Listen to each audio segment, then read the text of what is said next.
Hello students, welcome to the Edutech TET online classes. कैसे हो आप लोग? मैं आशा करती हूँ कि सब बढ़िया ही होंगे एंड सब बच्चों की सीटेट एग्जाम की तैयारी काफ़ी अच्छी चल रही होगी। प्लीज़ बकअप, ठीक है? टाइम कम है, एंड में मत कहना कि हमें रिवीजन के लिए टाइम नहीं मिला।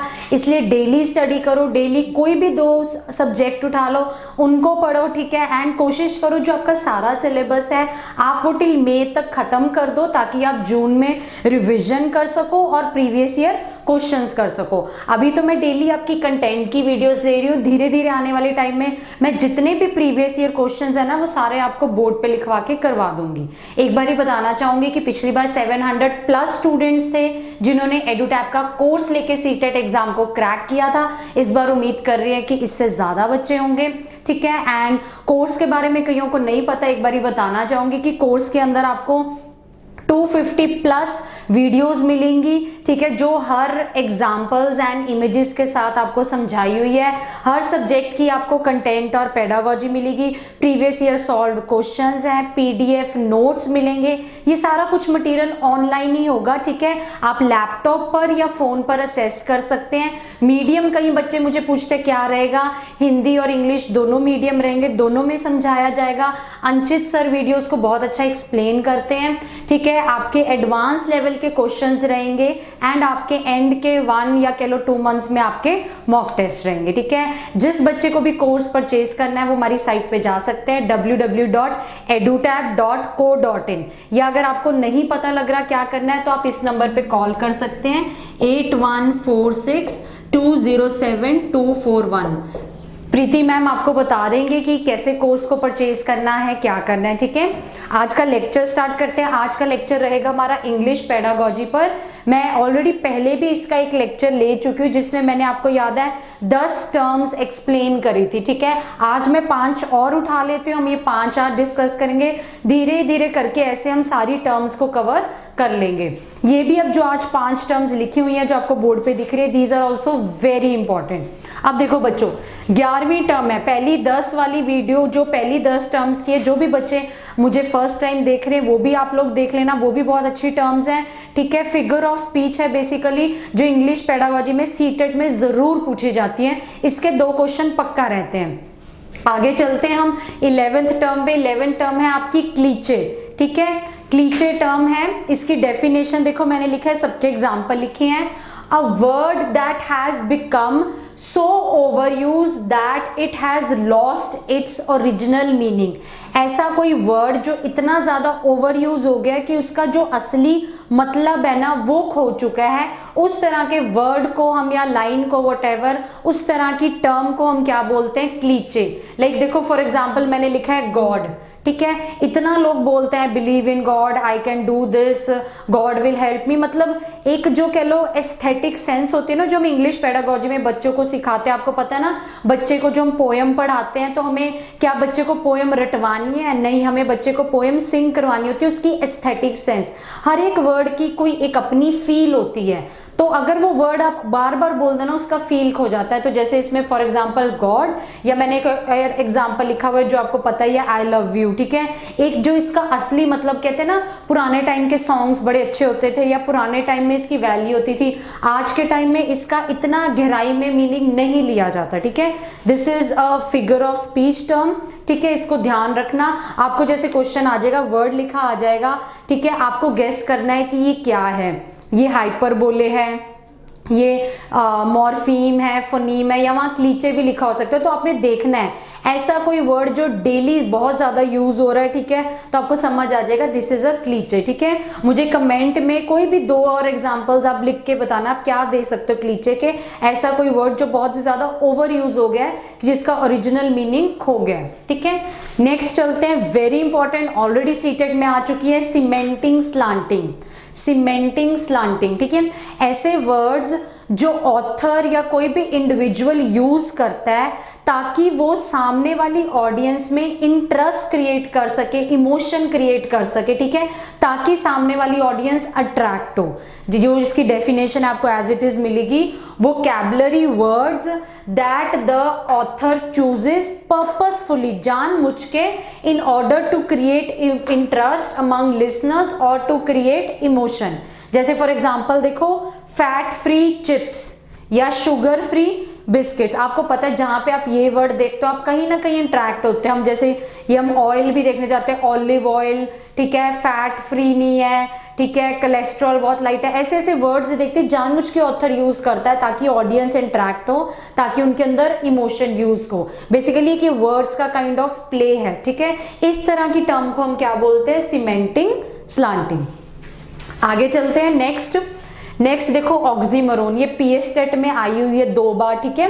तो ध्यान रखना ये टर्म क्या है, it is also figure of speech in which two opposite ideas are joined to create an effect.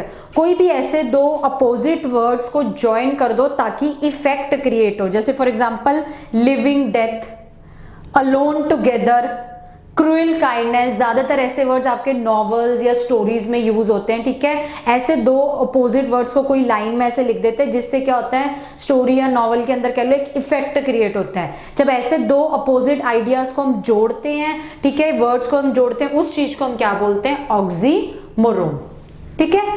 Next चलते हैं एसोनेंस, ये सीटेट में आया हुआ है वर्ड, ठीक है। एसोनेंस क्या है, it refers to the repetition of vowel sounds. जब आपके वोवल साउंड्स किसी भी लाइन में रिपीट होते हैं उस चीज को हम क्या बोलते हैं, एसोनेंस। लाइक फॉर एग्जांपल देखो, rain in Spain mainly falls in plain. अब मुझे बता सकते हो यहाँ पे ऐसी कौन सी वोवल साउंड है जो बार बार रिपीट हो रही है, आप यहाँ देख सकते हो।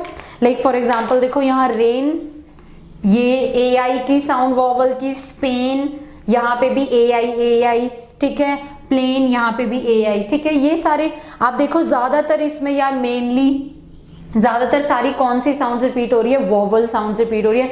तो जिस सेंटेंस में आपकी वोवल साउंड्स रिपीट हो रही है ऐसे, उस चीज को हम क्या बोलते हैं, एसोनेंस, ठीक है। आगे चलते हैं नेक्स्ट आपका क्या है, कॉन्सोनेंस। ये भी काफी ज्यादा इंपॉर्टेंट है। कॉन्सोनेंस क्या है, इसका अपोजिट।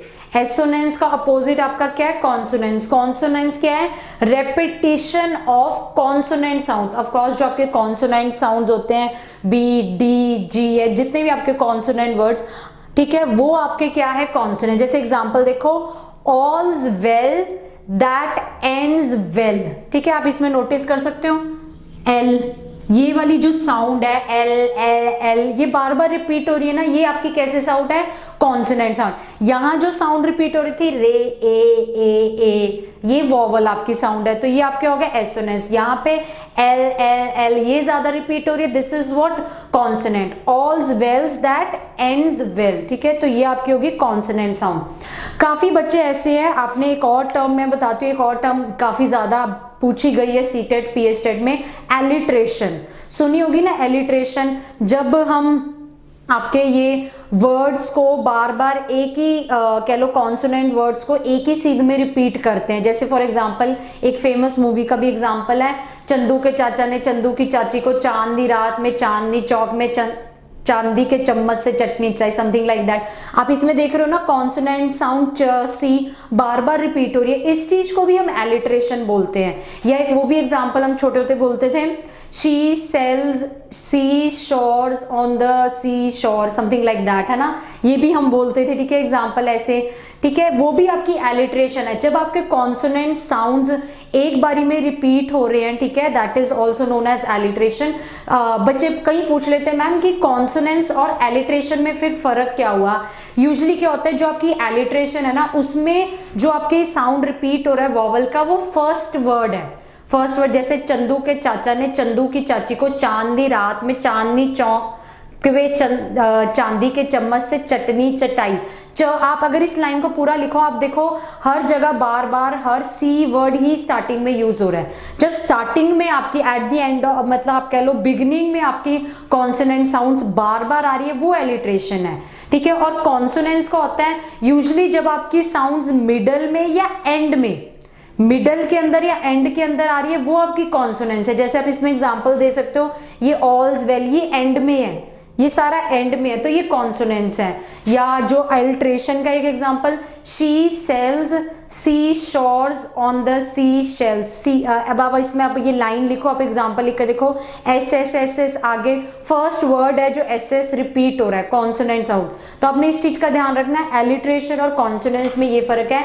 एलिट्रेशन में repetition of the consonant sounds at the beginning, ठीक है, एंड कॉन्सोनेंट्स में क्या है, repetition of the consonant sounds ideal in the middle और एट द एंड, जैसे ये मैंने लिखा हुआ है, ठीक है।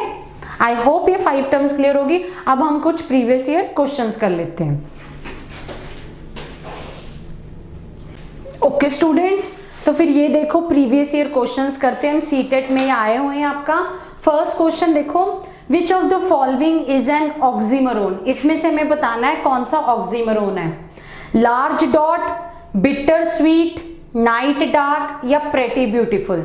अब मैंने आपको बताया था ऑक्सीमरोन क्या है, जब हम कोई दो अपोजिट आइडियाज को ज्वाइन करते हैं together to create an effect, वो आपका क्या है, ऑक्सीमरोन। लार्ज डॉट तो कोई सेंस ही नहीं बन रही, ऐसी वर्ड्स डाला हुआ, ये कट गया। नाइट और डार्क एक ही चीज होगी लगभग, ये भी कोई अपोजिट आइडियाज नहीं है। प्रेटी ब्यूटीफुल, हम जो ब्यूटीफुल होता है उसको प्रेटी भी बोल देते हैं, उसे ब्यूटीफुल, ये भी सेम ही हो गया। बिटर स्वीट, ये अपोजिट आइडियाज है। बिटर मतलब कुछ कड़वा या खट्टा टाइप, एंड स्वीट मतलब मीठा टाइप। तो इसका आंसर क्या होगा आपका, सेकेंड। देखो काफी इजी टर्म्स हैं, ठीक है, बहुत इजीली आपके पीएस टेट में, क्योंकि इंग्लिश पेडागोजी आती है, सीटेट में आती है, तो आपको ये ऐसे क्वेश्चन जरूर मिलेंगे। नेक्स्ट देखो, सीटेट का क्वेश्चन है, 2-3 बार आ चुका है, ठीक है, आप ही इसका आंसर बताओगे, ये मैं टेस्ट के लिए छोड़ देती हूँ, ठीक है। कमेंट बॉक्स में नीचे लिख के इसका आंसर बताना, very easy. A company label its frozen snacks 75% fat free rather than contain 25% fat so that people will review them more positively. This is an example of what? Hyperbolic, cliché, cementing, slanting या puns, ठीक है। इसका answer नीचे comment box में लिख के बताना। ऐसी मैं 5 to 10 टर्म्स और नेक्स्ट वीडियो में आपकी लेके आऊंगी। इस तरह आपकी सारी जितनी भी टर्म्स हैं जो आपकी फिगर ऑफ स्पीच कह लो, जो आपकी इंग्लिश पेडागोजी में आती हैं, वो कवर हो जाएंगी, ठीक है। 2 मार्क्स के लिए जरूर ये क्वेश्चन रहता है, चाहे पीएस टेट में हो चाहे सी टेट में हो, तो ध्यान रखना, ठीक है। Okay, so thank you, this is Sonia from एडुटैप, all the very best.